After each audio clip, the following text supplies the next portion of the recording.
Family के अंदर जो मैनेजमेंट का डिस्ट्रीब्यूशन हुआ है उसकी वजह से फैमिलीज में कॉन्फ्लिक्ट्स भी बढ़े हैं। कॉन्फ्लिक्ट्स बढ़ने पर क्या होता है, बच्चा जब उन चीज़ों को बचपन से देखता है या एक खास उम्र में आकर के देखता है तो उसके जहन पर अलग तरह से असर पड़ता है। उसकी वजह से भी बहुत सारे साइकोलॉजिकल डिसऑर्डर्स या मेंटल डिसऑर्डर्स बच्चों के अंदर, नौजवानों के अंदर पैदा हो रहे हैं। उसको ये महसूस होता है कि शायद घर में मेरा कोई नहीं है। आप कुछ अगर वीडियोस देखना चाहें इसकी यूट्यूब पर, किसी की भी इस तरह की वीडियो देखें तो उसमें जो कमेंट्स आते हैं लिखे हुए, उनको देख करके आपको हैरानी होगी। तो पेरेंट्स के बारे में लोग क्या क्या सोचते हैं और क्या क्या लिखते हैं, आपके पैरों की जमीन निकल जाएगी। ऐसा लगता है कि उनके सामने अगर पेरेंट्स आ जाएं तो उसको कत्ल भी कर दें, और ऐसा हुआ है। अस्सलाम वालेकुम रहमतुल्लाहि व बरकातुहू। बिस्मिल्लाहिर्रहमानिर्रहीम। आप सभी को मालूम है जो उन्वान है, नौजवान नस्ल की नफ्सियाती कैफियत और जहनी कैफियत। हम सभी अपने दौर में इससे गुजर चुके हैं, लेकिन जो आजकल के हालात हैं पूरे वर्ल्ड के, हिंदुस्तान के, और जिस तरह से इंटरनेट का बोलबाला है हर तरफ, उसमें रिसेंट 20 ईयर्स के अंदर बहुत सारे चेंजेस आए हैं और नौजवान नस्ल को उसने बहुत ज़्यादा मुतासिर किया है दौर हाज़िर में। पहले भी नौजवान नस्ल मुतासिर होती थी हालात से, लेकिन जिस तरह से आजकल इम्पैक्ट आ रहा है हालात का जहनों पर, तो इसकी जो पोटेंशियल है मुतासिर होने का, वो बहुत ज़्यादा बढ़ गया है। इसीलिए जगह जगह इसके वर्कशॉप्स होते हैं, बहुत सारी किताबें इस पर लिखी गई हैं, बहुत सारी रिसर्चेज इस पर हुई हैं। लेकिन हल तो बताया जाता है उसका, लेकिन उसका सॉल्यूशन प्रैक्टिकली ग्राउंड पर नज़र नहीं आता। तो दो टर्म्स हैं इसके अंदर, साइकोलॉजी यानी नफ्सियात और जहन यानी मेंटल प्रॉब्लम्स उसकी। दोनों में बहुत ज़्यादा डिफरेंस नहीं है अगर हम गुफ्तगू के ताल्लुक से बात करें, लेकिन साइंटिफिकली अगर इसको देखेंगे तो इसमें एक बड़ा डिफरेंस आता है। साइकोलॉजिकल या साइकोलॉजी का यहाँ पर जो मतलब है वो है कि उस चीज़ को स्टडी करना, यानी नौजवानों की जहनी कैफियत को स्टडी करना। और जो जहनी कैफियत यानी जो मेंटल डिसऑर्डर्स हैं उसके, उन मेंटल डिसऑर्डर्स को आइडेंटिफाई करना और उसका मेडिकल सॉल्यूशन तलाश करना।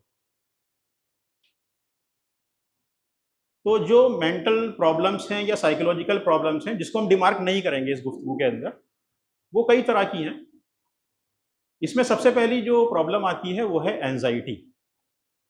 आजकल की नौजवान नस्ल का एक बहुत बड़ा हिस्सा, जिसमें लड़के भी हैं और लड़कियां भी हैं, उनके अंदर एंजाइटी की प्रॉब्लम बहुत ज़्यादा हो गई है। इसकी जो सिम्टम्स हैं एंजाइटी की, मेन सिम्टम्स इसकी हैं कि नौजवान नस्ल के अंदर फेल्योर का डर पैदा हो गया है। यानी वो कोई भी काम करेगी, कोई भी काम करना चाहेगी नौजवान नस्ल, तो उसका जो विजन होगा वो इस तरह से अपने आप को हाइपर करके डेवलप किया जाता है कि उसकी तकमील का, यानी मैं इसके रिजल्ट को अचीव कर पाऊंगा या नहीं कर पाऊंगा, उसका डर उसके दिलों के अंदर पैदा हो गया, या फियर ऑफ फेल्योर जिसको हम कहते हैं। तो फियर ऑफ फेल्योर की वजह से ही बेसिकली एंजाइटी पैदा होती है। तो जो असल रीज़न है या सिम्टम है उसकी, वो है फियर ऑफ फेल्योर, और उसको साइकोलॉजिस्ट कहते हैं कि इस बच्चे के अंदर या इस नौजवान के अंदर एंजाइटी पैदा हो गई है। इसकी जो दूसरी सिम्टम्स हैं वो ये हैं, आप खुद भी एक बच्चा इसको आइडेंटिफाई कर सकता है, वो ये कि उसका दिल तेज़ी से धड़कने लगता है किसी भी काम को करने से पहले, या किसी में जब ये कैफियत ज़्यादा बढ़ जाती है तो पूरे दिन ही उसके दिल की धड़कन बढ़ी रहती है। ऐसा होता है उसके साथ में। दूसरा ये है कि उसको पसीना बहुत ज़्यादा आता है। एक तो ये है कि बायोलॉजिकल रीज़न है उसका, लेकिन अगर एंजाइटी की वजह से ऐसा है तो इसका मतलब ये है कि उसके अंदर कोई साइकोलॉजिकल डिसऑर्डर है या फिर मेंटल उसके अंदर प्रॉब्लम है इस तरह की। इम्पल्सिवनेस एक तीसरी सिम्टम है एंजाइटी की, यानी हर काम को करने की बहुत ज़्यादा जल्दी उस नौजवान के अंदर होती है। वो ये चाहेगा कि बस मुझे टारगेट मिले और मैं टारगेट को कम से कम टाइम में अचीव करके दुनिया को दिखा दूँ कि मैंने बहुत कुछ अचीव कर लिया है। तो इस तरह की चीज़ें हैं जो कि नौजवान नस्ल के अंदर एंजाइटी को जन्म देती हैं।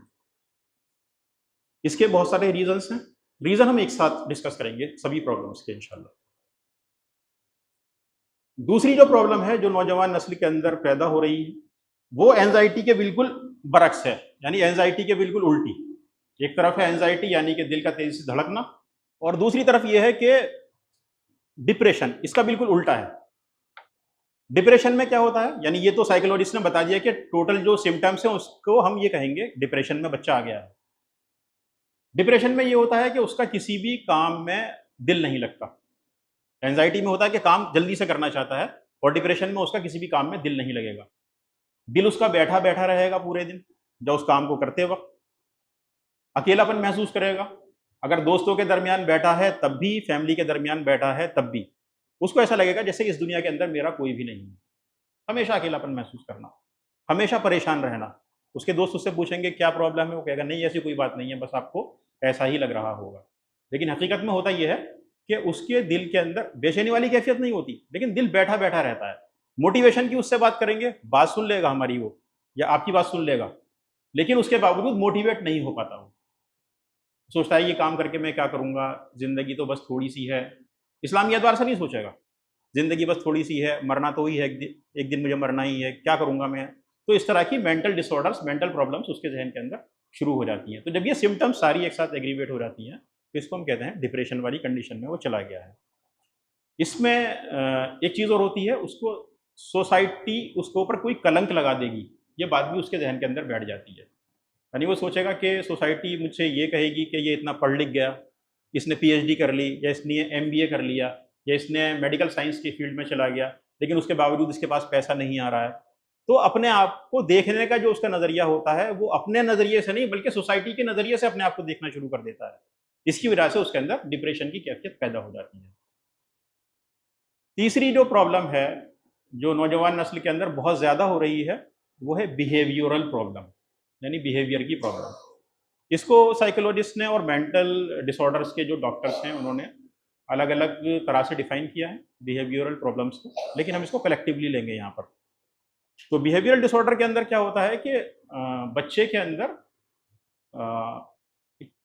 एकदम से गुस्सा की कैफियत पैदा हो जाती है, एंग्रीनेस। एंग्रीनेस कोई बहुत बुरी चीज़ नहीं है, मेरी तबीयत के खिलाफ अगर कोई काम हो रहा है तो जाहिर है मुझे गुस्सा आएगा।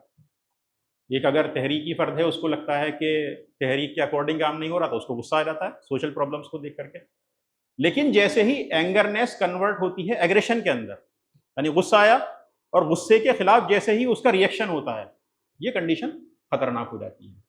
और ये बहुत सारे नौजवानों के अंदर ये चीज़ पैदा हो गई है या होती जा रही है। लड़कियों के अंदर भी ये चीज़ है और लड़कों के अंदर भी ये चीज़ पैदा हो गई है। इसमें क्या होता है, जैसे सपोज पेरेंट्स ने घर पर कुछ कहा और बच्चे के साथ बिहेवियर प्रॉब्लम है, तो पेरेंट्स पर ही वो करना शुरू कर देगा, यानी एकदम से उसका रिएक्शन होगा, रेस्पॉन्स नहीं आएगा। जब रेस्पॉन्स आता है तो बच्चा पहले सोचेगा, लेकिन जब रिएक्शन होगा तो क्या होगा, जैसे केमिकल दो डाल दिए एक साथ। जैसे पेरेंट्स ने कुछ कहा फौरन रिएक्शन, टीचर्स ने कुछ कहा फौरन रिएक्शन, मोहल्ले के किसी बुजुर्ग ने कहा कोई बात उसको समझाई फौरन रिएक्शन, यानी फौरन गुस्सा होना उस बात पर। तो एंग्रीनेस एग्रेशन में कन्वर्ट हो जाना, यानी उसको एक्शन के साथ में पूरा करना। तो ये खतरनाक प्रॉब्लम है, इसको सोसाइटी में देखा जाता है, फ्रेंड सर्किल में भी इसको देखा जाता है, और स्ट्रीट पर भी अब इसको देखा जा रहा है कि अगर किसी की बाइक टकरा गई तो नौजवान ने चाकू मार दिया उसके, या फिर पिस्टल से उसको हिट कर दिया, है ना। तो इस तरह की चीज़ें सोसाइटी के अंदर हैं। तो ये बिहेवियरल डिसऑर्डर्स के अंदर आती हैं। बिहेवियरल डिसऑर्डर में इसके अलावा, यानी कि एग्रेशन के अलावा बहुत सारी चीज़ें हैं, यानी रिस्क बियरिंग कैपेबिलिटीज़ को बहुत ज़्यादा हाई करके चलना। एक बच्चा है, उसमें रिस्क बियरिंग कैपेबिलिटीज़ नहीं है, लेकिन वो दिखाएगा सोसाइटी को कि मैं बहुत ज़्यादा रिस्क बियर कर सकता हूँ। जैसे कि बाइक बहुत तेज़ चलाएगा, वो दिखाने की कोशिश करता है सोसाइटी को कि मैं रिस्क ले सकता हूँ बहुत आसानी के साथ में, यानी अपनी पर्सनैलिटी को हाइपर करने की कोशिश करता है वो। जो फितरत ने उसकी पर्सनैलिटी बनाई है, सपोज वो इंट्रोवर्ट नेचर का है, लेकिन वो ये चाहता है कि सोसाइटी को मैं दिखाऊं कि मैं इंट्रोवर्ट नेचर का नहीं हूं, मैं एक्सट्रोवर्ट नेचर का हूं। तो उसकी वजह से अपनी जो नेचुरल कैफियत है, नेचुरल उसकी जो सलाहियतें हैं, उसको ज़्यादा बढ़ा चढ़ा करके दिखाने की कोशिश करता है, जिसकी वजह से उसके साथ में बिहेवियरल डिसऑर्डर्स पैदा हो जाते हैं। डिफाइंस की कैफियत पैदा हो जाती है, यानी बड़ों की बातों को ना मानना, ये बात आ चुकी है अभी।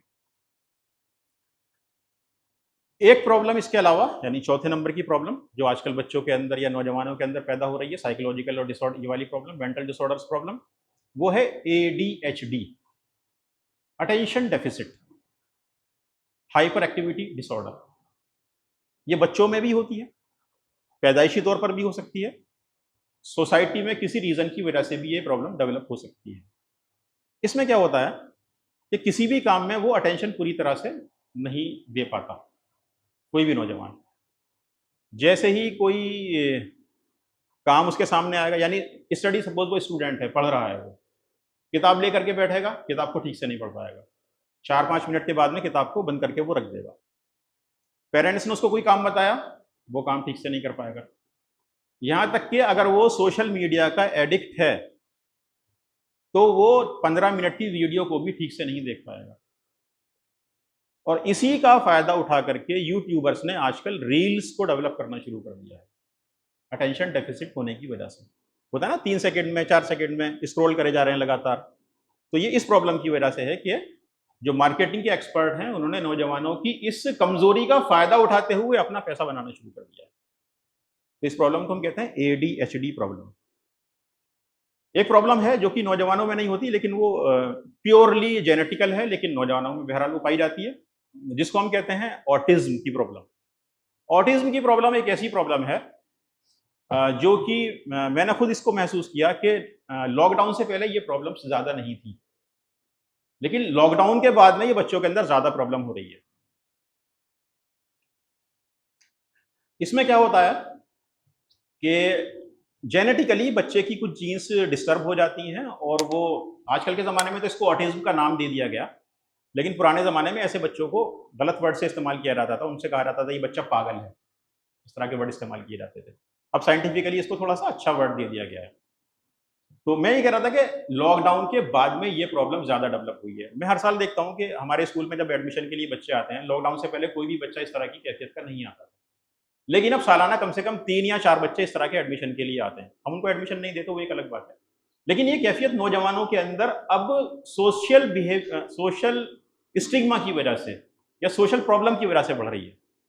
यानी जो बात शुरू में आई थी ना कि एंजाइटी की वजह से सोशल स्टिग्मा का शिकार होते हैं कि सोसाइटी मुझे कुछ कह ना दे, तो उसकी वजह से उनके अंदर ऑटिज्म की प्रॉब्लम डेवलप हो रही है। वो प्योर ऑटिज्म नहीं होता, एक माइल्ड लेवल का होता है, लेकिन वहां पर ये प्रॉब्लम्स डेवलप हो रही है। तो ये खतरनाक प्रॉब्लम है जो कि अगर सही वक्त पर आइडेंटिफाई इसको ना किया जाए या सही वक्त पर अगर इसका ट्रीटमेंट ना दिया जाए तो ये चीज बढ़ सकती है बहुत ज्यादा। एक प्रॉब्लम है सब्सटेंस यूज, यानी किसी भी मटेरियल का यूज करना, एक्सेसिव यूज करना। सब्सटेंस बहुत तरह के हो सकते हैं, टोबैको भी हो सकता है, सिगरेट भी हो सकती है, शराब भी हो सकती है, फिर उसके बाद बढ़ें तो नैरकोटिक्स भी हो सकते हैं, कोकेन है, हेरोइन है, और बहुत सारे इस तरह के सब्सटेंसेज हैं जो बच्चे इस्तेमाल करते हैं। अलीगढ़ में भी ये प्रॉब्लम है और हर सोसाइटी के हर तबके में है, यानी नॉन मुस्लिम्स के अंदर भी है, मुसलमानों के अंदर भी है, क्रिश्चियंस के अंदर भी है। इसमें यह नहीं है कि सिर्फ नॉन मुस्लिम्स के अंदर होगी, मुसलमानों के अंदर नहीं। और जो रिसर्च के डेटा हैं उसमें सब जगह बराबर प्रॉब्लम है। बड़े शहरों में ये प्रॉब्लम ज़्यादा है, और ख़ासतौर से उन स्टेट्स के अंदर, इंडिया के अंदर, जहाँ पैसा ज़्यादा है। तो इसको लिंक किया जा सकता है कभी कभी पैसे से, यानी जहाँ पैसा ज़्यादा होता है वहाँ ये प्रॉब्लम्स बढ़ जाती हैं। चाहे रीज़न कुछ भी हो, शो ऑफ का रीज़न भी हो सकता है, मेंटल डिस्ट्रेस का रीज़न भी हो सकता है। जैसे आप लोगों को मालूम होगा, एक मूवी बनी थी उड़ता पंजाब, बहुत हंगामा हुआ था उस पर, लेकिन उसमें पंजाब में पैसा बहुत आता है, कनाडा से और US से, यूरोप से।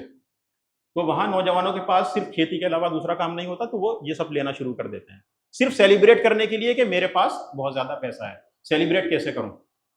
सोसाइटी बहुत बड़ी, बहुत ज़्यादा वैसी नहीं होती जहाँ मिल जुल सकें, तो सेलिब्रेशन के लिए 8-10 दोस्त इकट्ठा होंगे और उसके लिए वो इन चीज़ों को लेना शुरू कर देते हैं। तो शुरुआत बहुत कम से होती है, धीरे धीरे बढ़ती रहती है, लेकिन ये नौजवानों की एक मेंटल डिसऑर्डर प्रॉब्लम है जो कि बढ़ती जा रही है हर जगह। एक प्रॉब्लम है जिसको नाम दिया गया है, वो इन सभी प्रॉब्लम्स का मिला-जुला रूप है, इमोशनल इनस्टेबिलिटी। यानी बच्चों के अंदर बहुत सारी, नौजवानों के अंदर बहुत सारी इस तरह की सिम्टम्स होती हैं कि उसको जैसे लो सेल्फ स्टीम है, लो कॉन्फिडेंस है बच्चे के अंदर, अपने आप को ठीक से ना पहचानना, है ना, या फिर बहुत सारे रीजंस की वजह से इंसोम्निया की प्रॉब्लम, स्लीप डिस्टर्बेंसेस।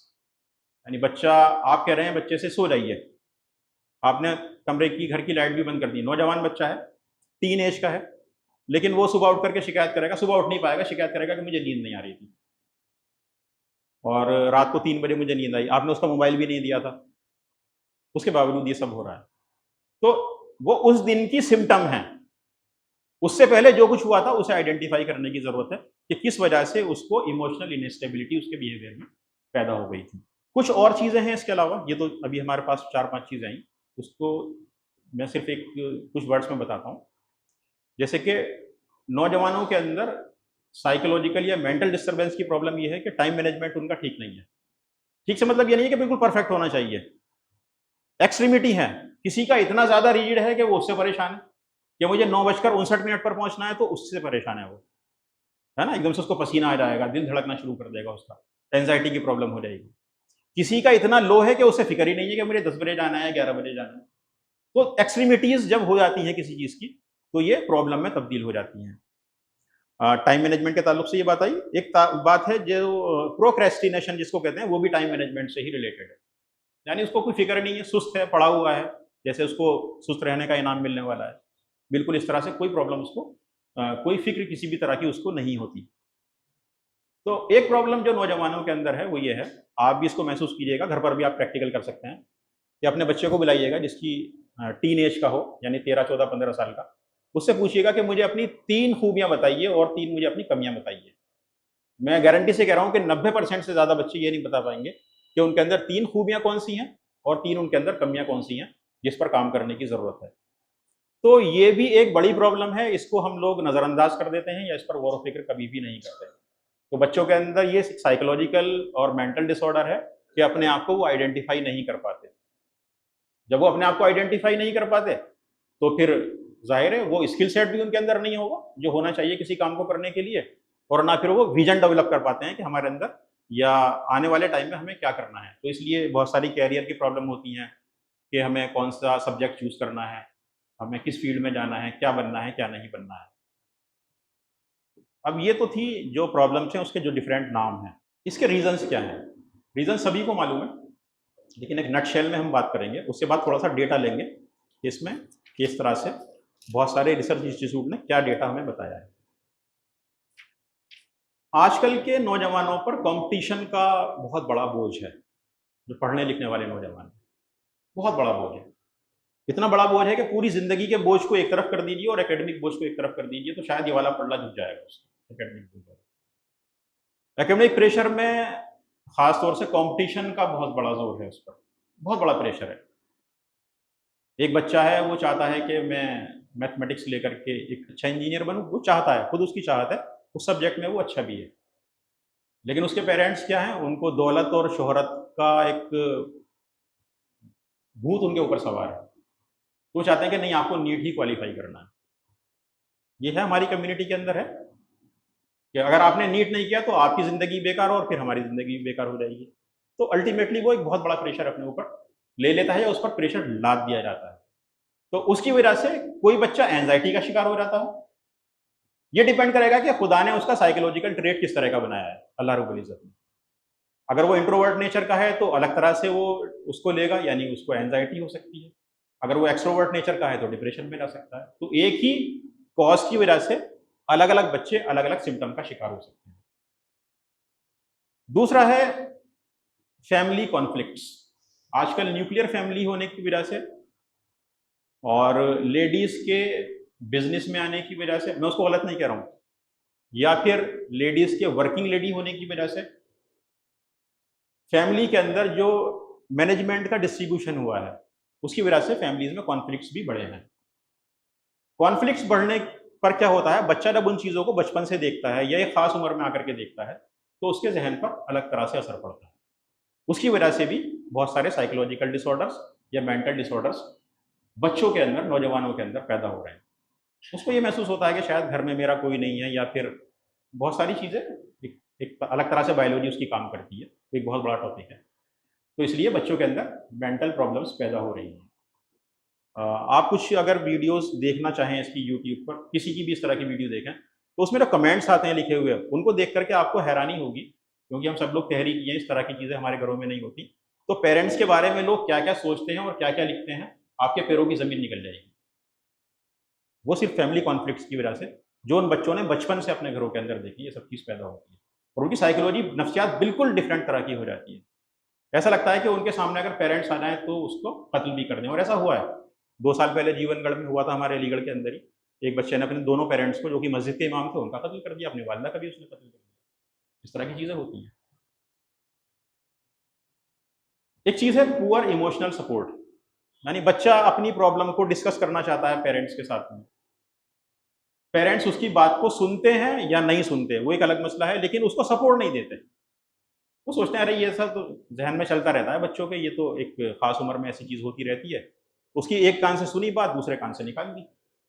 तो लिसनिंग का ना होना फैमिली के अंदर, एक साथ ना बैठना, फैमिली के माहौल को इस तरह का बना देना जैसे वो फैमिली नहीं है बल्कि एक कोई अलग अलग तरह के लोग बैठे हुए हैं, सिर्फ खाने की टेबल पर आएंगे या उस पर भी नहीं आएंगे। एक दूसरे की कोई सपोर्ट नहीं होती, ना इमोशनल सपोर्ट है ना दूसरी सपोर्ट है। फाइनेंशियल सपोर्ट को ही इमोशनल सपोर्ट मान लिया जाता है बहुत सारी फैमिलीज के अंदर। हमने तुम्हारी फीस जमा तो कर दी, अब तुम्हारा काम पढ़ना है। वो कह रहा है कि ये सब्जेक्ट मुझे नहीं पढ़ना, उससे उन्हें कोई मतलब नहीं है। आपके खाने का बेहतरीन इंतजाम कर दिया हमने, आप पढ़ते क्यों नहीं है? तो बात यहीं आकर के रुक जाती है। आपके लिए कमरे में एसी लगवा दिया, टेबल चेयर पड़ी हुई है, आप पढ़ते क्यों नहीं है? तो अल्टीमेटली क्या है, पेरेंट्स जो हैं इमोशनल सपोर्ट नहीं करते बल्कि अपनी विल को बच्चे के ऊपर थोप देते हैं। तो इसकी वजह से क्या होता है, बच्चे इमोशनल स्ट्रेस में चले जाते हैं या डिप्रेशन में चले जाते हैं, साइकोलॉजी की बहुत सारी प्रॉब्लम्स उनके अंदर डेवलप हो जाती हैं। एक तो प्रॉब्लम है बच्चों के साथ में जो कि 12th के बाद जनरली शुरू हो जाती है या ग्रेजुएशन के फर्स्ट ईयर सेकेंड ईयर में शुरू हो जाती है। वो है अनएम्प्लॉयमेंट की प्रॉब्लम या फिर अंडर एम्प्लॉयमेंट की प्रॉब्लम। देखिए पेरेंट, अभी जो बात आई थी ना कि पेरेंट्स नीट को क्यों प्रीफर करते हैं, क्योंकि उन्हें ये लगता है कि जॉब की ज़रूरत नहीं है और मेरे बच्चे का फ्यूचर सिक्योर हो जाएगा। तो यहाँ तक तो वो ठीक होते हैं। लेकिन अगर मैं अपने बच्चे से कहूँ कि आप सोशियोलॉजी ले लीजिए, तो मेरी मिसेज मुझसे लड़ना शुरू कर देंगी, ये फ्यूचर में क्या करेगा ये। बात सही भी है, इंडिया में कोई ऐसा सिस्टम तो है नहीं कि बीए साइकोलॉजी से या सोशियोलॉजी से करने के बाद में जॉब सिक्योरिटी हो। बच्चे के जहन में ये बात और ज़्यादा होती है क्योंकि उसका पीयर ग्रुप उसी तरह का होता है जो इसी तरह का डिस्कशन करता है। तो पीयर ग्रुप के अंदर जब ये बातें होंगी, भाई तुम क्या करोगे ग्रेजुएशन के बाद में, अब यूपीएससी तो हर बच्चा क्वालिफाई नहीं कर सकता, तो मुस्तकिल वो डिप्रेशन में रहता रहता है या एंजाइटी उसके अंदर डेवलप होती रहती है। और उसके बाद ये कि अगर मुझे एम्प्लॉयमेंट मिल भी गया तो क्या मिलेगा, मेरे दोस्त ने तो इंजीनियरिंग कर ली या कर लेगा, मुझे मिलेगी कहीं क्लर्क की जॉब। इसको कहते हैं अंडर एम्प्लॉयमेंट, यानी जो उसकी क्वालिटी है, जो उसकी क्वालिफिकेशन है, उससे कम जॉब उसको मिलना। तो अंडर एम्प्लॉयमेंट का डर, अनएम्प्लॉयमेंट का खतरा, करियर डेवलपमेंट का खतरा, ये भी बच्चों के अंदर या नौजवान नस्ल के अंदर साइकोलॉजिकल और मेंटल डिसऑर्डर आजकल पैदा कर रहा है। इससे भी हमें सावधान रहने की जरूरत है कि बच्चों को किस तरह से हमें ट्रीट करना चाहिए। सोसाइटी खुद लोगों को कंपेयर करती है, आपस में बच्चों को कंपेयर करती है। ये बच्चा इस कैलिबर का है, ये तो हिंदी मीडियम से पढ़ा हुआ है, ये जिंदगी में कुछ नहीं कर सकता। ये उर्दू मीडियम से पढ़ा हुआ है, इसकी तो जिंदगी बेकार हो गई। ये इंग्लिश मीडियम से पढ़ा हुआ है, ये बहुत अच्छा बच्चा है। हालांकि वो हिंदी मीडियम वाला और उर्दू मीडियम वाला उससे ज़्यादा जानते हैं, लेकिन सोशल कंपैरिजन की वजह से वो बच्चा क्या करता है, उसका मेंटल कंडीशन ऐसी हो जाती है कि फ्यूचर में बहुत ज़्यादा बड़े काम करने के लायक नहीं रह पाता, या समझने लगता है कि मैं ऐसा बड़ा काम नहीं कर पाऊंगा। तो उससे उसके अंदर साइकोलॉजिकल डिसऑर्डर्स पैदा हो जाते हैं। ये कॉजेज हैं इसके। स्लीप डिस्टर्बेंस एक बहुत बड़ा रीज़न है, इंसोम्निया या रात को देर तक सोना, है ना। इसके बहुत सारे रीजंस हो सकते हैं। एक रीज़न इसका जो सबसे बड़ा रीज़न है वो है स्क्रीन टाइम का बढ़ जाना, मोबाइल के ज़रिए से या फिर किसी इंटरनेट लैपटॉप की वजह से। जब स्क्रीन टाइम बहुत ज़्यादा बढ़ जाता है तो इंसोम्निया की कंडीशन पैदा हो जाती है, बड़ों के अंदर भी पैदा हो जाती है, खुद हम लोगों के अंदर पैदा हो गई है। इशा के बाद सो नहीं पाते हम लोग, क्योंकि स्क्रीन दिन में 2-3 घंटे देखनी होती है, चाहे वो रीज़न जेन्युइन हो आपका। तो रात में देर से सोने की वजह से बॉडी उस तरह से बिहेव नहीं कर पाती जिस तरह से उसको करना चाहिए। फजर में उठेगा तो लड़खड़ाता हुआ उठेगा, फिर दोबारा सो जाएगा, फिर वो उस तरह से काम नहीं कर सकता जिस तरह से उसको करना चाहिए, है ना। तो उसकी बॉडी जो है, उसके बॉडी और ब्रेन का कोऑर्डिनेशन ठीक से डेवलप नहीं हो पाता और वो काम को एफिशिएंटली अंजाम नहीं दे पाता, जिसकी वजह से उसकी साइकोलॉजी डिस्टर्ब होती है, मेंटल प्रॉब्लम्स उसके अंदर डेवलप होना शुरू हो जाती है। तो इसके अलावा और भी बहुत सारे रीजंस हैं जो आप सभी जानते हैं। कुछ इंस्टीट्यूट्स ने इस पर बहुत अच्छा काम किया है नौजवानों पर। उन्होंने डेटा दिया है, इंडिया में निमहान से national institute of mental health and neuro sciences, government of India की बॉडी है, उसने नौजवान नस्ल पर काम किया है साइकोलॉजिकल डिसऑर्डर के ताल्लुक से। उसने कुछ डेटा दिए हैं, मैं सिर्फ वो डेटा आपके सामने पेश करता हूँ। एंजाइटी पर उसका कहना यह है कि टीन्स के अंदर, यानी टीन का मतलब है 13 से शुरू होता है, ये 13, 14, 19 तक, उसके बाद भी हम ले सकते हैं, 35 तक ले सकते हैं। वहां जो एंजाइटी की प्रॉब्लम है 45% तक है। कितनी? 45%। खतरनाक पहलू है ये, यानी लगभग आधी टीन्स की पॉपुलेशन, नौजवान नस्ल, वो इसका शिकार है एंजाइटी का। डिप्रेशन को लेकर के, जो कि 25 के बाद शुरू होनी चाहिए, जब बच्चे की शादी हो जाती है, फिर उसके बाद एम्प्लॉयमेंट की ज़रूरत होती है, तो वहाँ उनका कहना ये है, प्यू रिसर्च का कहना भी ये है जो अमेरिका में है, कि 25 साल से कम बच्चों के अंदर 75% बच्चों के अंदर ये प्रॉब्लम शुरू हो रही है, जो कि स्क्रीन टाइम जिनका ज़्यादा है, डिप्रेशन की प्रॉब्लम इतनी ज़्यादा हो गई। बिहेवियरल डिसऑर्डर 39% टीन्स के अंदर है, यानी पेरेंट्स से लड़ना, दोस्तों से लड़ना, साइकोलॉजिकल डिसऑर्डर्स की वजह से ये प्रॉब्लम शुरू हो रही है। और ADHD की प्रॉब्लम है बहुत सारे, जिन लोगों के अंदर है, डेटा मेरे पास नहीं है, लेकिन जिनके अंदर है 48%, यानी लगभग आधे लोग उसका ट्रीटमेंट नहीं लेते, जबकि वो मेडिकल ट्रीटमेंट के बिना ठीक नहीं हो सकता। पेरेंट्स भी घबराते हैं डॉक्टर से डिस्कशन करने में, कोई अगर उनसे कहेगा कि आपके बच्चे के अंदर प्रॉब्लम है तो बुरा मान जाते हैं, तो यानी प्रॉब्लम को ठीक से नहीं लिया जाता। और इमोशनल इनस्टेबिलिटी की प्रॉब्लम लड़कियों में ज़्यादा है लड़कों के मुकाबले में। जो लड़कियां ज़्यादा सोशल मीडिया का यूज़ करती हैं, उनमें 34% लड़कियों के अंदर ये वाली प्रॉब्लम है कि उनका जो इमोशनल इनस्टेबिलिटी है वो बहुत ज़्यादा हो गई है उनके अंदर। इसके जो रेमेडीज़ हैं, यानी इलाज क्या है इसका, हम सभी जानते हैं। रेमेडीज़ में सबसे पहले तो हमें आना चाहिए इसमें कि अपने घर का जो माहौल है वो इस्लामिक माहौल बनाएं। ऐसा ना हो कि डाइस पर आकर तो हम बोलें, लेकिन घरों के अंदर हमारा डाइस और हमारी जो जहन है, हमारी जो कैफियत है वो बिल्कुल ही गायब हो जाए। इसको शुरू करना चाहिए हमें। कुरान के अंदर बहुत सारी आयत हैं, अला बिज़िक्रिल्लाहि तत्मइन्नुल कुलूब, ये तो प्राइम आयत है, सूरह रात के अंदर है। तो उस पर हमें सिर्फ आयत को पढ़कर नहीं सुनाना है, बल्कि घर का माहौल बनाना है जिससे घर के अंदर कुरान की तज़कीर हो और वो दिलों के अंदर बैठ कर जाए, जिससे बच्चे को ये महसूस हो कि मेरा दिल जो है वो अल्लाह की याद से ही सुकून में रह सकता है। और देखिए जो सारी बातें आई थी वो कल्ब के ताल्लुक से ही, साइकोलॉजिकल और मेंटल डिसऑर्डर, ये भी यहीं से कनेक्टेड होता है, चाहे साइंस ने उसको प्रूव किया हो या ना किया हो।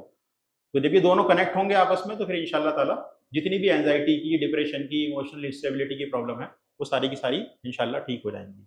बच्चों को बताना चाहिए कि अपना विजन किस तरह से हमें सेट करना है। तो उसके लिए पेरेंट्स खुद ही बड़े साइकोलॉजिस्ट ना बन जाएं।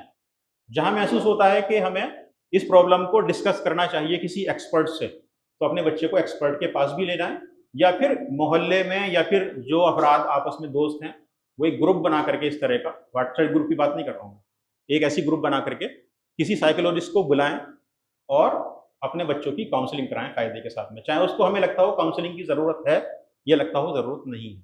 ये बहुत ज़रूरी चीज़ है, गाइडेंस और काउंसलिंग दोनों होनी चाहिए। ग्रुप काउंसलिंग कराएं शुरू के अंदर, और फिर बाद में इंडिविजुअल काउंसलिंग उसकी कराएं, जिससे कि बच्चे की मेंटल कंडीशन ठीक रहनी चाहिए। ये बहुत बड़ा इशू है आजकल का। स्कूल्स की बहुत बड़ी जिम्मेदारी है कि वो टीचर्स के सेशन ऑर्गेनाइज करें, जिससे कि कम उम्र के अंदर ही बच्चों के अंदर ये सारी प्रॉब्लम को आइडेंटिफाई किया जा सके और टीचर्स की ट्रेनिंग कराई जाए, और साथ में पेरेंट्स के भी काउंसलिंग सेशन कराया जाए, जिससे कि पेरेंट्स को इस बारे में आगाही हो कि हाँ ये वाकई में प्रॉब्लम होती है। हमने कराई थी इसमें, तो हमें मालूम चला कि करीब 20% बच्चे इस चीज़ का शिकार हैं, जो कि 5वीं क्लास से छोटे थे। 20% बच्चे डिप्रेशन या एंजाइटी का। इस पर काम करने की ज़रूरत है। फ्यूचर को लेकर के जो कैरियर की बात है ख़ास तौर से, अब जैसे हम देख रहे हैं हिंदुस्तान के अंदर अनएम्प्लॉयमेंट है या अंडर एम्प्लॉयमेंट है, तो उस पर गवर्नमेंट एजेंसीज़ के साथ मिलकर के काम करने की ज़रूरत है। सोलो काम नहीं किया जा सकता, मेरा ये मानना है। आपका हो सकता है कुछ और मानना हो, यानी अकेले हम काम नहीं कर सकते। जब तक गवर्नमेंट एजेंसीज़ के साथ, वहाँ एजेंसीज़ हैं जो कि ट्रेनिंग देती हैं और बताती हैं कि काउंसलिंग करती हैं बच्चों की कैरियर के ताल्लुक से, तो उस पर काम करने की ज़रूरत है, जिससे कि जो बच्चा जिस कैलिबर का है उस कैलिबर के फील्ड में जब वो आगे बढ़ेगा तो मेंटल स्ट्रेस और साइकोलॉजिकल प्रॉब्लम उसकी दूर हो जाएगी।